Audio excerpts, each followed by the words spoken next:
Hello everyone, welcome to Telugu రుచులు. నేను మీ సంయుక్త. ఈరోజు మన తెలుగు రుచుల్లో మంచి రెసిపీ చేసుకుందామండి. Gravy curry, non veg special అనమాట. సూపర్గా ఉంటుంది. రైస్లోకి అయితే అద్దరిపోతుంది. టిఫిన్స్లోకి అంటే మన చపాతి, పూరి, దోశల్లో కూడా చాలా చాలా బాగుంటుంది. అదేంటో త్వరగా వీడియోలోకి వెళ్ళి చూద్దాం. వచ్చేయండి. మటన్ చింత చిగురండి. ఈ మటన్ చింత చిగురు ఎంత బాగుంటుందంటే, మనకి చింత చిగురు ఇప్పుడు సీజన్ దొరుకుతుంది. చాలా కాస్ట్లీ ఉంటుంది. అయినా కానీ మనకి తక్కువ దొరుకుతుంది కాబట్టి రేర్గా చాలా టేస్ట్తో పాటు మంచి ఆరోగ్యం కూడా. ఇందుకు నేను ఒక 3/4 kg బోన్లెస్ మటన్ తీసుకున్నాను, లివర్తో కలిపి.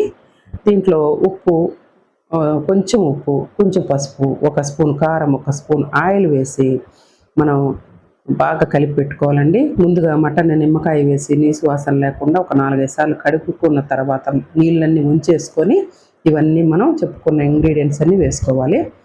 మనకి ఈ కర్రీకి మెయిన్గా చింత చిగురు అండి. ఈ చింత చిగురు నీట్గా పుల్లలు గిల్లలు, పెద్ద పెద్ద పుల్లలు ఉంటే తీసేసుకొని క్లీన్ చేసి పెట్టుకోవాలి.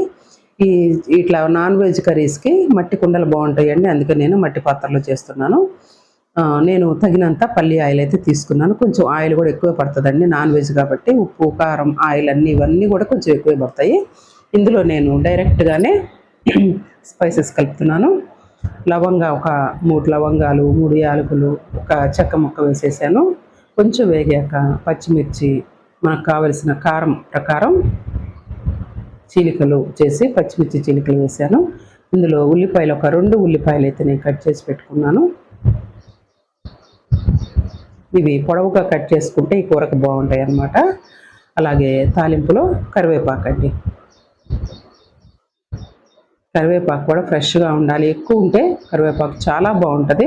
ఎప్పుడైనా నాన్ వెజ్ కర్రీస్లో పుదీనా, కొత్తిమీర, కరివేపాకు చాలా మంచి రుచితో పాటు మంచి సువాసన కూడా ఇస్తాయండి.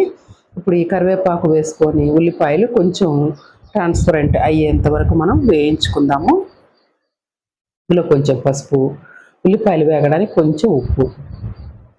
చింత చిగురు పులుపు ఉంటుంది కాబట్టి మనకు ఉప్పులు, కారాలు కొంచెం ఎక్కువే పడతాయి అన్నమాట. ఇప్పుడు మసాలా కోసం ఒక చిన్న ఎండు కొబ్బరి ముక్క, ఒక 2 వెల్లుల్లిపాయలు, 1 అంగుళం అల్లం ముక్క, ఒక చిన్న స్పూను ధనియాలు, ఒక చిన్న 1/2 స్పూను జీలకర్ర. ఇంతేనండి. ఇంతకంటే ఇందులో ఏం అవసరం లేదు. గసగసాలు కూడా కొంచెం వేసుకుందాము. ముందుగా ఎండు కొబ్బరిని మనం చిన్న చిన్న ముక్కలుగా చేసుకొని మిక్సీ జార్లో వేసుకుందాం. పచ్చి కొబ్బరి అయితే టేస్ట్ ఉంటుంది, కానీ కొంచెం కూర నిలవ, ఇప్పుడు ఎండాకాలం కాబట్టి మనకు కూరలు నిలవ ఉండవు, తొందరగా నిలవ ఉండటం కోసం ఎండు కొబ్బరి వేసాను. కొంచెం ఒక 1/2 స్పూను గసగసాలు కూడా వేసానండి. అది మెత్తగా వాటర్ వేసి పేస్ట్ చేసుకోవాలి. ఇప్పుడు వేగిపోయిన ఉల్లిపాయలు, పచ్చిమిరపకాయల్లోకి ఈ మసాలాని వేసేసుకుందాము. పచ్చి కొబ్బరి అయితే మంచి టేస్ట్ వస్తుంది. కాకపోతే మనకి ఎండు కొబ్బరి అయితే ఒక కూర మిగిలినా కానీ ఇబ్బంది ఉండదన్నమాట. మనం బయటే పెట్టుకోవచ్చు, ఫ్రిడ్జ్లో పెట్టకుండా. ఇది కొంచెం మసాలా వేగాలండి. వేగిన తర్వాత చూద్దాము.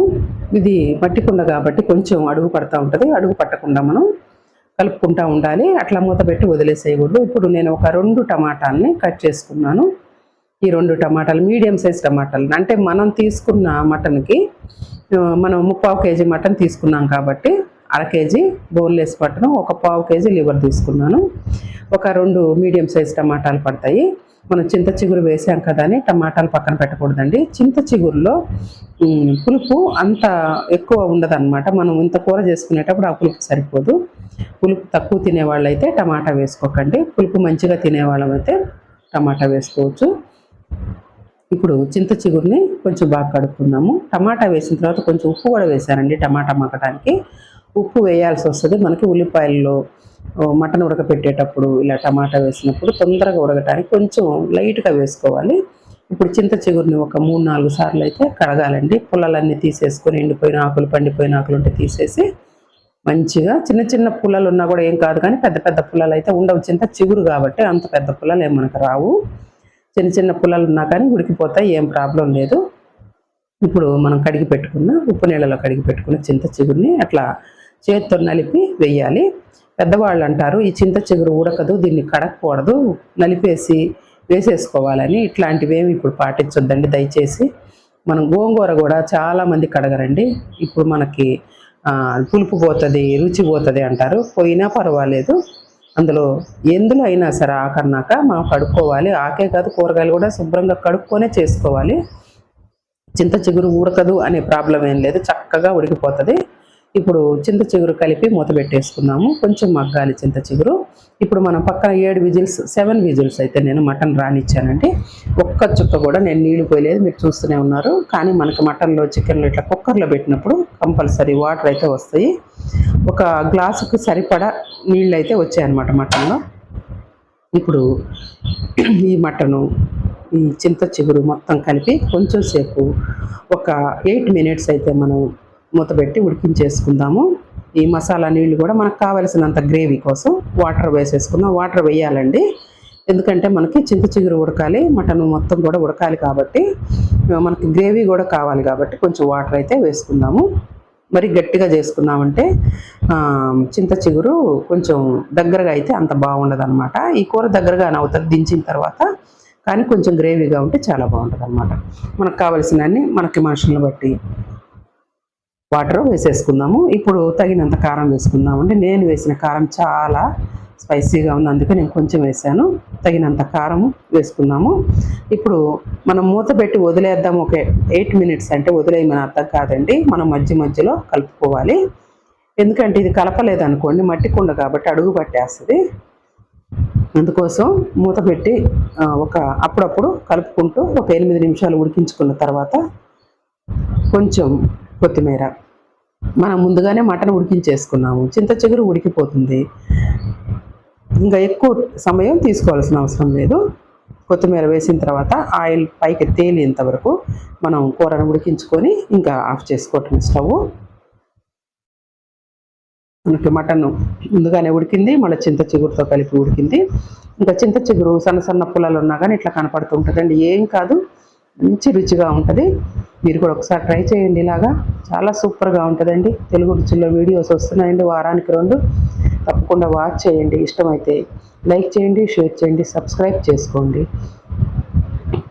ఇన్స్టాగ్రామ్లో కూడా నేను పెడుతూ ఉన్నానండి, ఫాలో అవ్వండి.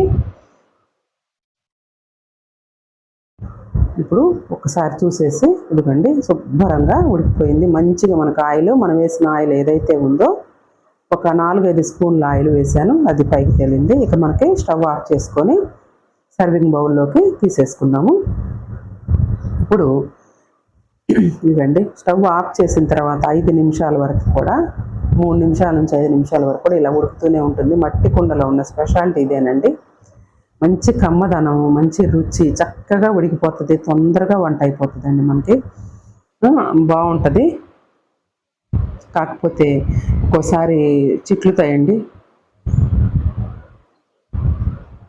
ఇవ్వండి మా వారు మా బాబు కోసం మూలగలు కూడా వేయించుకొచ్చారు.